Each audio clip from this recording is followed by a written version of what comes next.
Be quiet, please. 3, 2, 1, and... A word of warning. This is a show featuring adults, using adult language, and discussing adult themes. You have been warned. Hello, and welcome back to Bucharest After Dark, the show where we peel back the curtain on our unlives and we get to know the masquerade, our players, and our characters a bit better. So, grab a glass of wine, of blood, of what have you, and join us as we explore more about Bucharest After Dark. But I'll protect you while you're here. I'll keep you safe while you're near. Your safety is my career. I'll make your troubles disappear. Bucharest After Dark is a city that will leave its mark. If you're brave enough to disembark, I'll be your guide and your patriarch.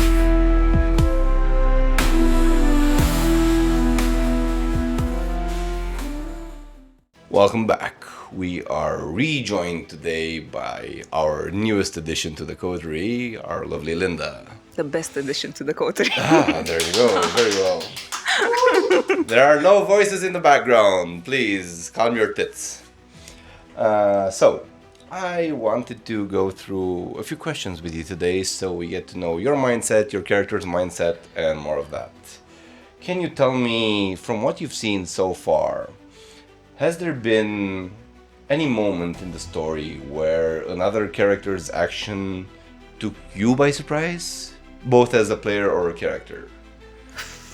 Let me think a bit. Something that might have put you on edge or surprised you positively or negatively? I mean, every character surprised me in a way because she is new. I am also new to this.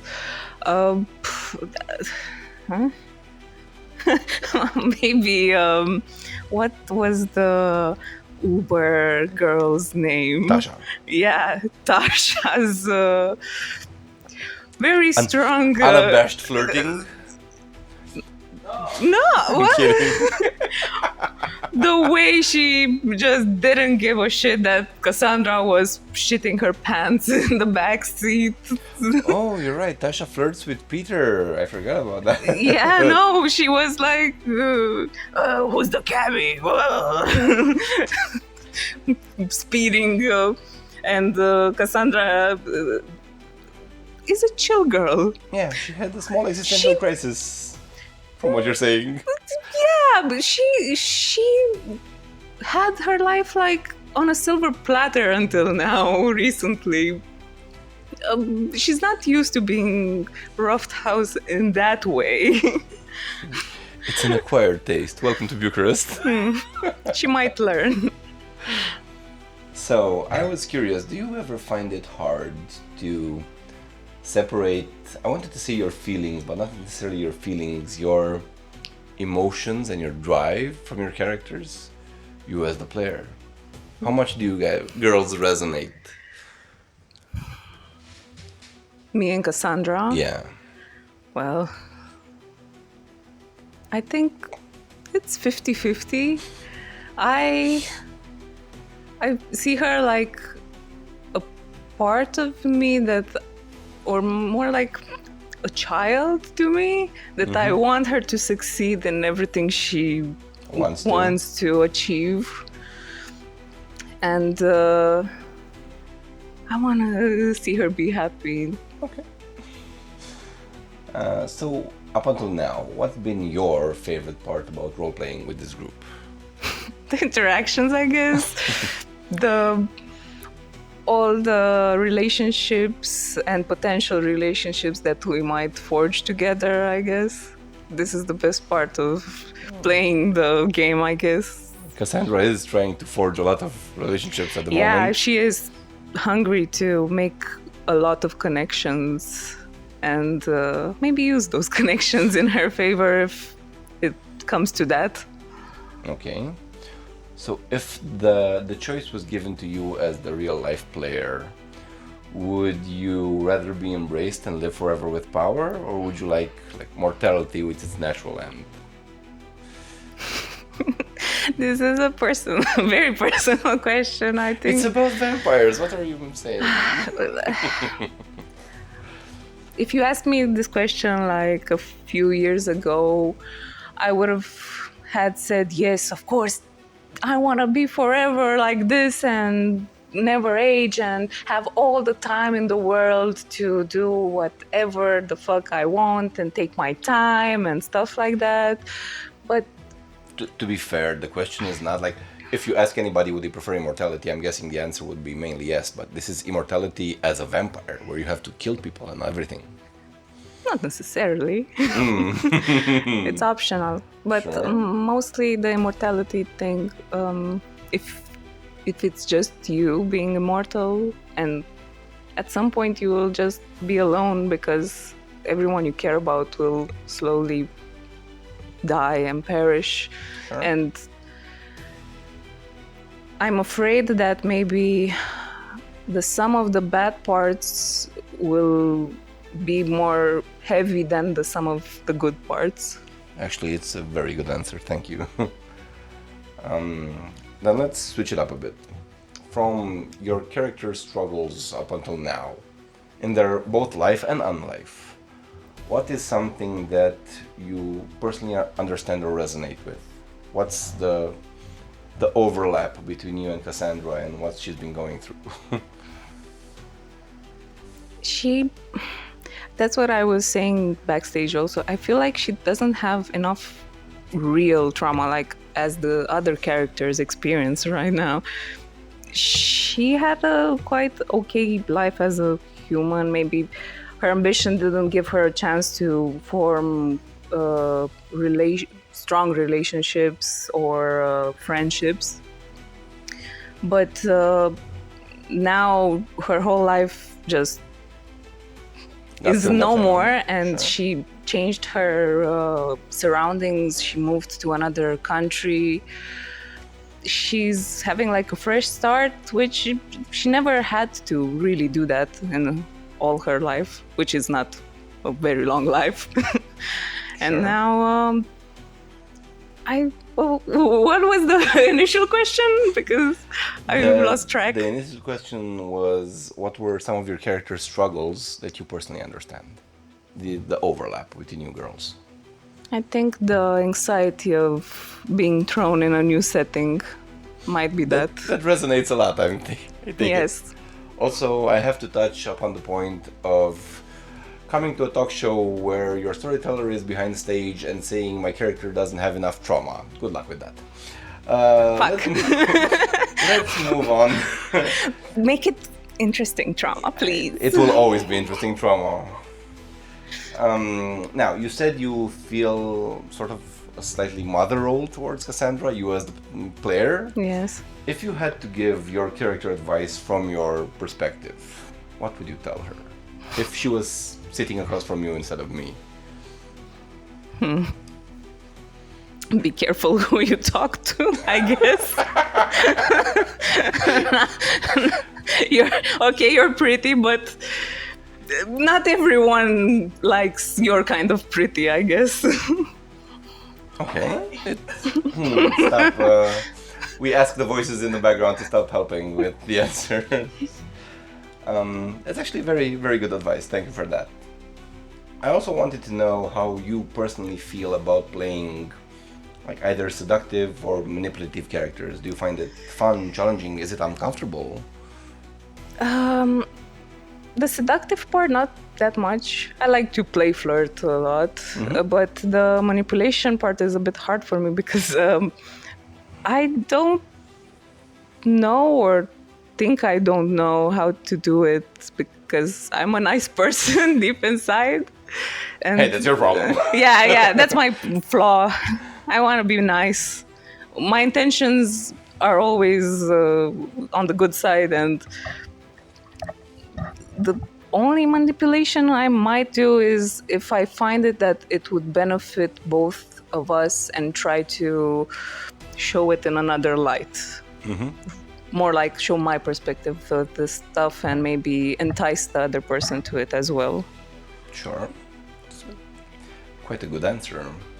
Now, we at the table and most everybody we know takes very good care when playing like either inter-character relations or flirtatious scenes, and we totally encourage that and always discuss things ahead of time and be tasteful about the flirtations you do at the table. But I wanted to ask, that having been said, have you ever found yourself getting a little too into flirtatious or intimate situations at the table? Has that ever happened?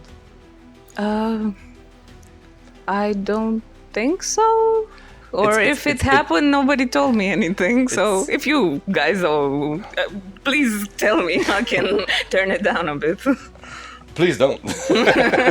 No, the question is not meant to cause discomfort. It's meant to actually see what people's experiences were with flirting at the table, because we are playing, we are having fun with it. I think communication is key for that, and talk in advance, like, hey, are you comfortable if I play this way? And maybe ask afterwards, I hope I didn't make you uncomfortable with that scene. If that, I'm sorry, and so on and so forth. But I'm sorry, but I'm not gonna change anything. Yeah, don't hate me because I'm beautiful. There you go, that's Toreador speaking.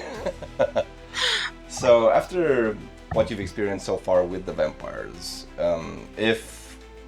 not if they're real, they are real, sorry, I don't know, Aren't we vampires? We are vampires, yes, but do you think vampires in VTM experience, since they're dead, do they experience love, or is it more about power and control or hunger? Both things can be true at the same time, I guess, and also depends. I'm learning that it depends on their humanity. It does.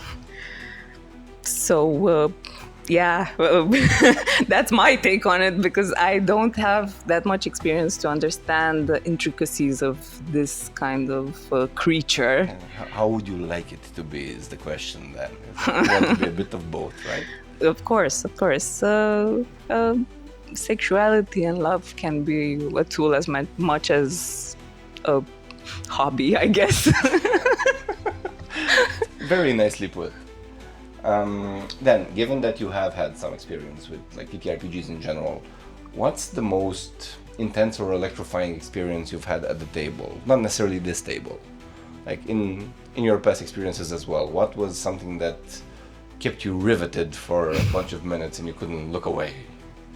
Have you had such an experience? You mean the romance aspect? Not necessarily the romance aspect, something that grabbed your attention, be it romance, danger, something very, very intriguing. What is something that electrified you during a TTRPG experience?